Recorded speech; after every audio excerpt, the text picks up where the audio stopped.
Everyone, आपका welcome है हमारे यूट्यूब चैनल इकरा स्टडी गाइडेंस पे।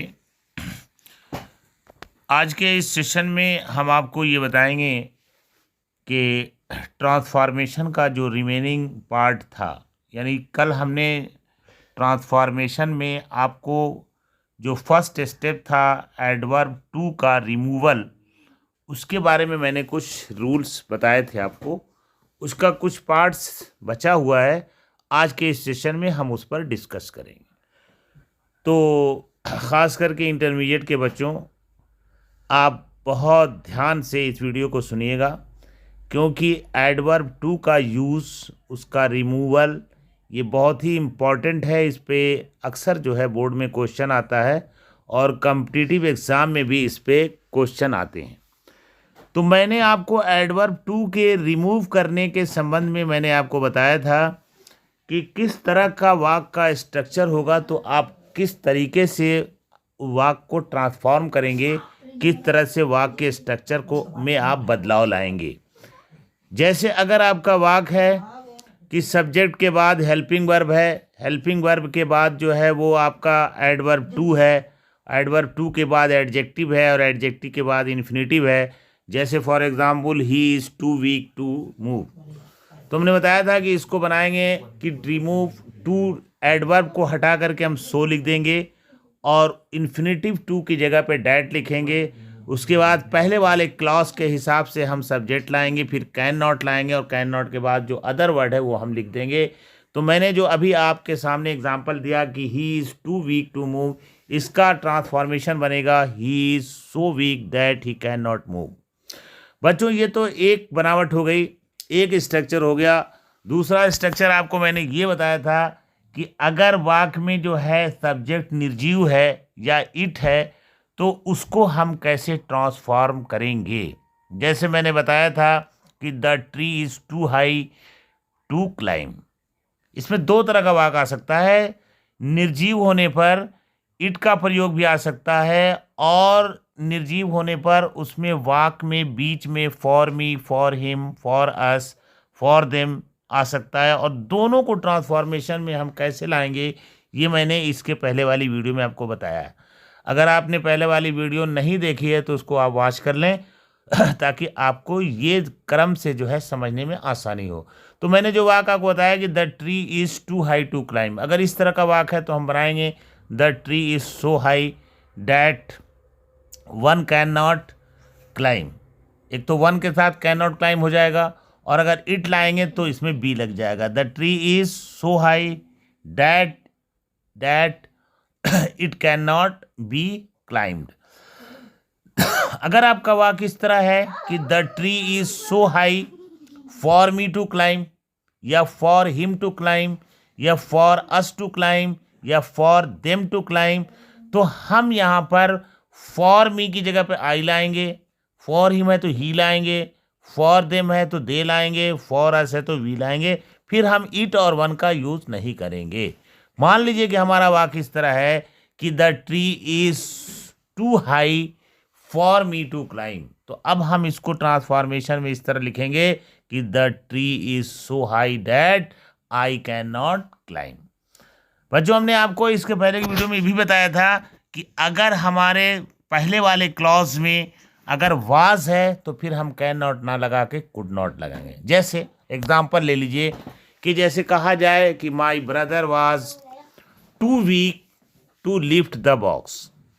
अब यहाँ पे हम कैसे बनाएंगे, my brother was so weak that he could not lift the box.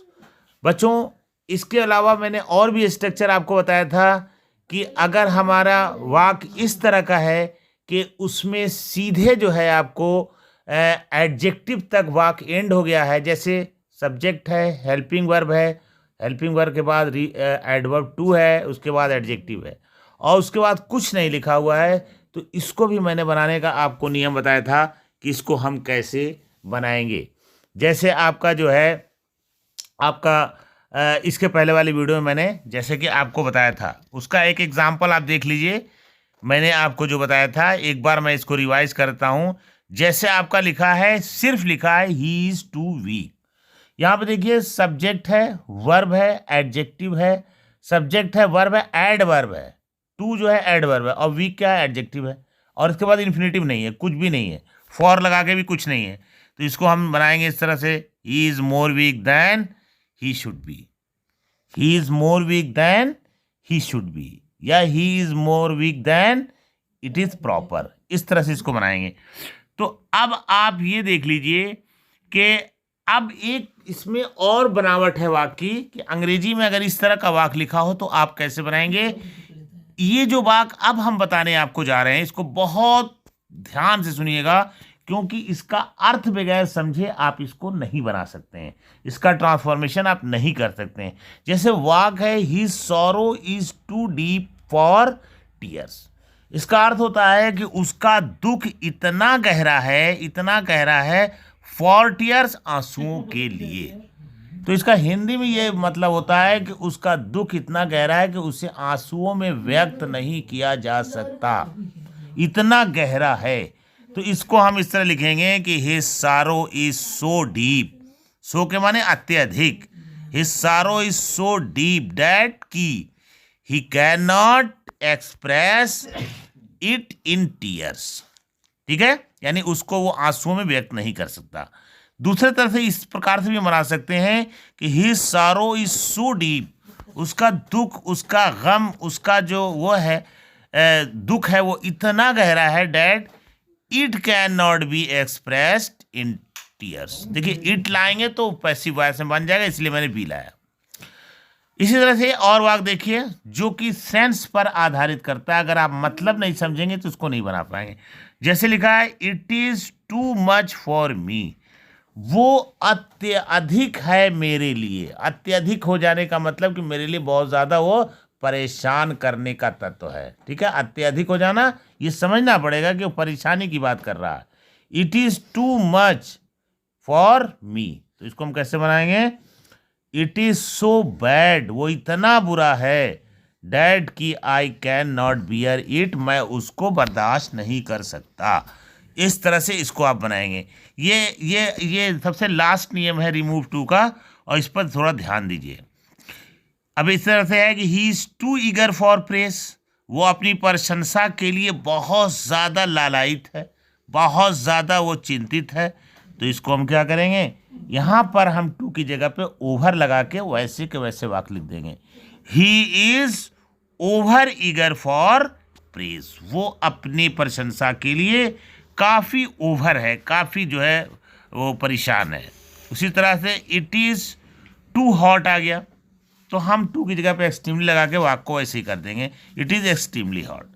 तो बच्चों ये कुछ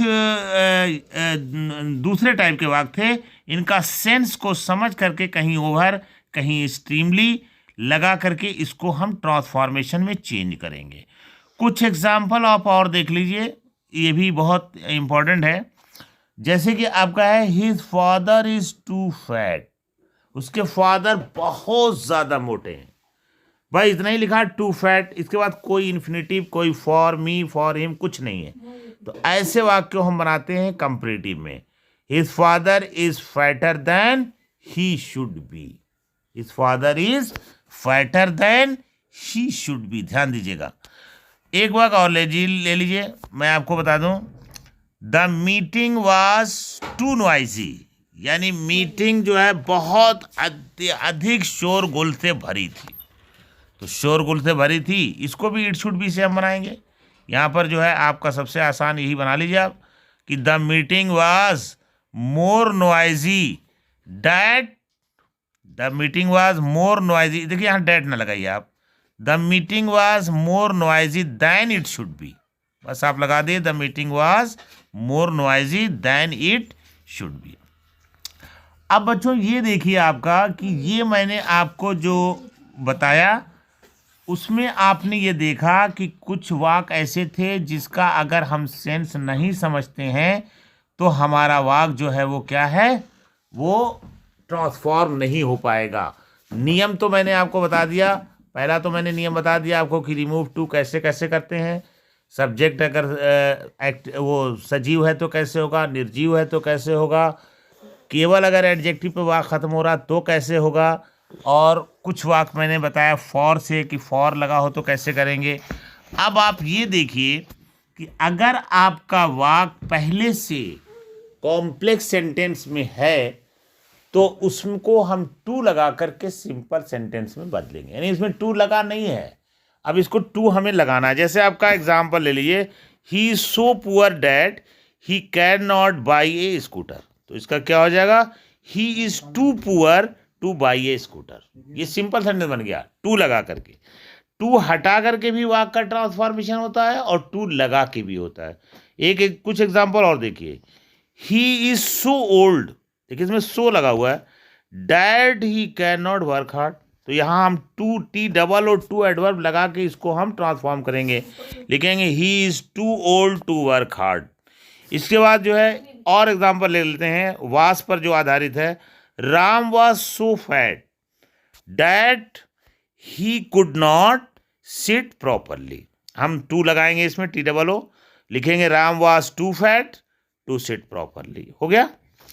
कुछ और एग्जाम्पल देख लीजिए, the news is so good that it can not be true. ध्यान दिएगा जहां भी हम डैट के बाद इट आएगा तो वाक्य पैसिव वॉइस में हो जाएगा। तो इसको लिखेंगे the news is too good to be true. ठीक है। कुछ एग्जाम्पल और देख लें आप, Sita was so poor that she could not pay her fee. ये हो जाएगा कि Sita was too poor to pay her फी। तो बच्चों ये था कि कुछ मैंने आपको ये बताया कि कैसे जो है अगर हमारा वाक्य पहले से सो डैट में है यानी कॉम्प्लेक्स में है तो हम एडवर्ब टू का यूज़ करके उसको कैसे सिंपल वाक्य में हम ट्रांसफॉर्म करेंगे। अब कुछ क्वेश्चन है जिनको आप देख लीजिए, इंपॉर्टेंट है, इनको कैसे बनाते हैं, जैसे ट्रांसफॉर्म कैसे करेंगे। पहला है he is too good to be a successful businessman. तो इसको हम बना लेंगे, टू की जगह पे सो लिख देंगे, ही इज सो गुड डैट ठीक है ही can not be successful businessman. Can इसलिए लगाएंगे, यहाँ इज लगा हुआ है। दूसरा देख लिए, the box is too heavy for me to lift. अब देखिए फॉर मी आ गया है, यहाँ पर सब्जेक्ट डैट के बाद आई आ जाएगा, तो हम लिखेंगे the box is so heavy that I can not lift. ठीक है। He is too old to run the race. तो यहां पे हो जाएगा he is so old that he can not run the race. चौथा वाक्य लिख लिए, she is too proud to apologise. तो ये हो जाएगा कि she is so proud that she can not apologise. Apologise मतलब माफ़ी मांगना, यानी वो क्षमा नहीं मांगता। तो इसका हो जाएगा कि she is so proud that she can not apologise. उसके बाद देखिए, it is too hot to help. ठीक है। तो हो जाएगा it is so hot that it can not help. ठीक है। तो बच्चों ये रहा आपका एडवर्ब टू को रिमूव करके और एडवर्ब टू को ऐड करके हम वाक्य का ट्रांसफॉर्मेशन कैसे करें, इस पर मैंने आपको 2 वीडियो बनाई है और दोनों वीडियो को अगर आप कंसीडर करके बहुत डीपली स्टडी आप करें तो आपकी समझ में आ जाएगा।